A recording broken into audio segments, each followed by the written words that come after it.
everyone, welcome back to another YouTube video, and in this video I'll be showing you guys how to send direct messages on X. First, open the X app and then tap the envelope icon at the bottom of the screen. Go to your messages. Tap new messages icon. It usually looks like a speech bubble with a plus sign. Type the username of the person you want to message. Select them from the list and then type your message from the box. Let's say you want to do her, and finally tap send and your message will be delivered privately.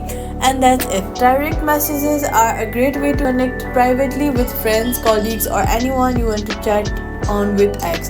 Just remember to be respectful and thoughtful in your messages. Thank you so much for watching. If this helped, make sure to like, share, and subscribe for more X tips and tutorials. Keep messaging, stay connected, and I'll see you guys in the next